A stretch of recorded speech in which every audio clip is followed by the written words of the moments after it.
Nessa aula você vai aprender por que algumas pessoas sentem dor que não tem nenhum estímulo nociceptivo real. Por que existem dores fantasmas? Ou por que algumas pessoas às vezes têm dores nas articulações, dores muito intensas? Às vezes a pessoa teve alguma fratura, algum machucado. Se a dor persiste por mais de 3 meses e a lesão já foi tratada, ou simplesmente a lesão não tem mais o que fazer e vai existir o tempo todo lá, a gente vai falar que é uma dor crônica. Vamos ter algumas pessoas que já tiveram algum tipo de lesão, mas essa lesão já foi totalmente recuperada em termos de tecidos e tudo mais, mas inexplicavelmente as pessoas ainda sentem dor. Vamos ter pessoas, por exemplo, que têm dor crônica em membros fantasmas, a pessoa teve uma dor muito intensa no membro, aquele membro não existe mais, mas a pessoa continua sentindo a dor, enfim. Existe uma infinidade de conceitos por trás da palavra dor crônica. Mas apesar da palavra dor crônica poder significar um monte de coisa, existe algo em comum em quase toda dor crônica.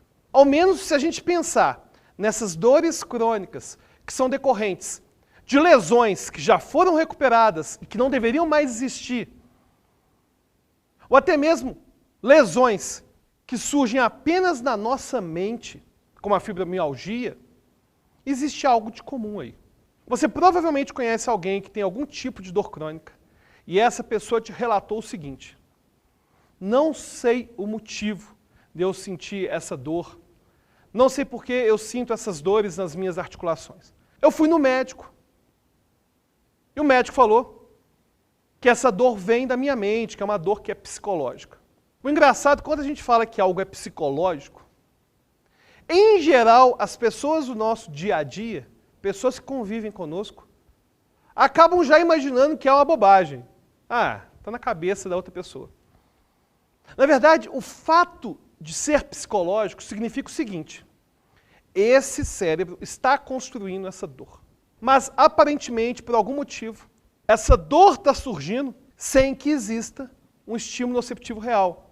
É a pessoa que às vezes tem uma dor de cabeça enorme, acha que às vezes até tem um tumor, mas vai no neurologista, vai naquele tanto de médico, e os exames não acusam nada. Não acusam nada porque não é um problema em algum tecido. Na verdade, é um problema na criação subjetiva da dor. E da mesma forma que a gente não consegue identificar no cérebro o que realmente é o medo ou o que realmente é a ansiedade, o mesmo acontece com essa experiência subjetiva da dor. É uma interpretação. E por algum motivo esse cérebro está criando algo aparentemente do nada. Será que a Lisa Feldman, com a teoria da emoção construída, poderia dar para a gente alguma explicação? Por que será que isso acontece? Voltemos lá ao exemplo da pegadinha do malandro. A pessoa está com o olho fechado e eu falo: você agora vai ter uma injeção de benzetacil. Só que não tem agulha, não tem nada. Aí eu simplesmente encosto aquela seringa sem agulha nem nada no braço da pessoa, aperto o êmbolo, pegadinha do malandro. E a pessoa briga com você: não senti nada, deixa de ser besta. Nesse caso, o cérebro percebeu que não tinha nenhum estímulo nociceptivo real. E ele reajustou a previsão e acabou com a sensação da dor. Ora, se o cérebro é capaz de reajustar, de modular a sensação da dor, por que ele permite uma dor fantasma? Por que ele permitiria uma dor crônica que não tem explicação nenhuma?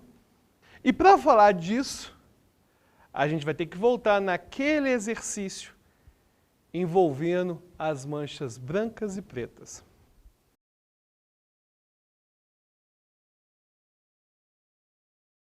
No momento que você olhou pela primeira vez para esses pontos brancos e pretos, seu cérebro ficou tentando prever alguma coisa e não conseguia. Ele não tinha informações suficientes para prever nada. Então ele não conseguia identificar o que estava lá. Mas no momento que eu mostrava essa outra foto,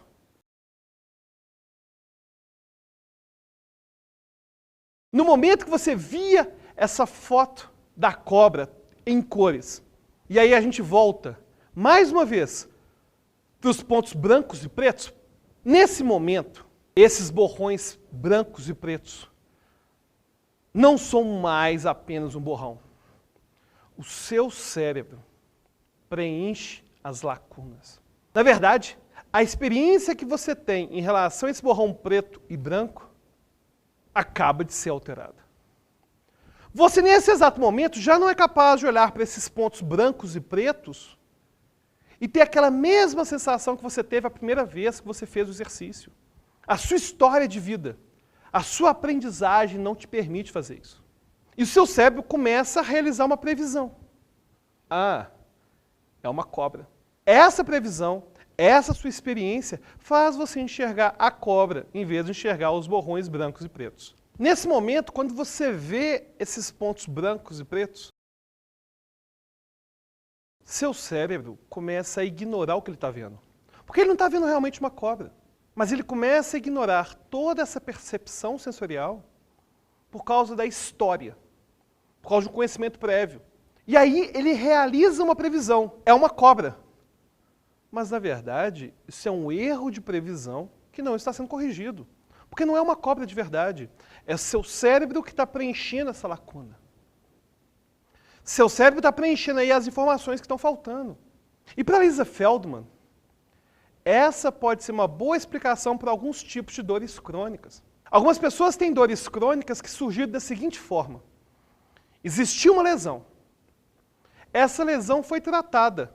Não existe mais nenhum estímulo nociceptivo. O tecido não está mais machucado. Mas a pessoa continua sentindo essa dor. É como se a lesão tivesse cicatrizado, mas ninguém avisou o cérebro, olha, já está resolvido lá. Não precisa ficar trazendo tanta dor, não. Pode parar de trazer tanta dor.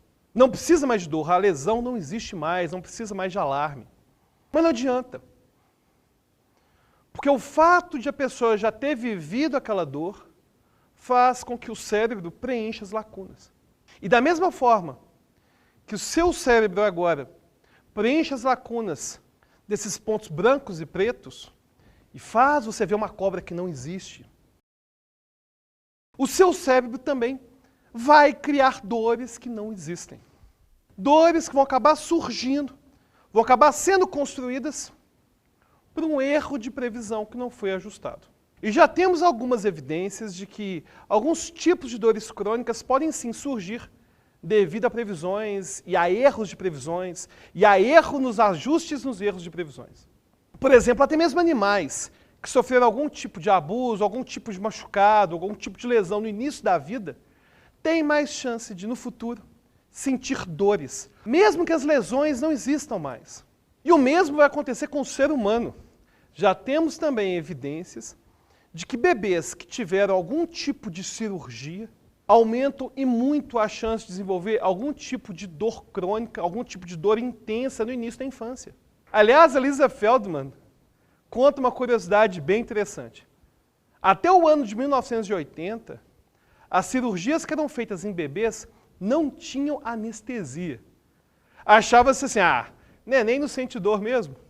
E hoje já se sabe que dores que acontecem nos bebês, devido à previsão, devido a erros de previsão e devido a erros na correção dos erros de previsão, vão fazer esses bebês se tornarem crianças e adultos que vão ter mais dores crônicas. Tem um tipo especial de dor crônica chamada síndrome dolorosa regional complexa. Nesse tipo de dor crônica, as dores de uma lesão acabam de forma inexplicável migrando para outras partes do corpo. E tudo parece indicar que também se trata de dores que surgem devido a erros na correção dos erros de previsão. Ou seja, é como aquela figura da cobra. Não tem cobra lá. São só pontos brancos e pretos. Mas por algum motivo seu cérebro não corrige isso. No final das contas, de acordo com o trabalho da Lisa Feldman, não tem tanta diferença assim entre dor, entre emoção, entre sentimento. São todos rótulos, conceitos. São nomes que eu vou dar toda vez que acontecer determinada reação fisiológica, em determinado contexto, em determinado ambiente. E é importante ressaltar que eu não estou dizendo que a dor não existe. Não, a dor é real. O ponto é, o cérebro cria essa dor que é real. Assim como meu cérebro cria as emoções que eu sinto. E você já tinha percebido essa semelhança entre dor e emoção? Já imaginava que a dor também era construída? Então vai agora no nosso grupo fechado, secreto. Fala o que está achando das aulas e até a próxima.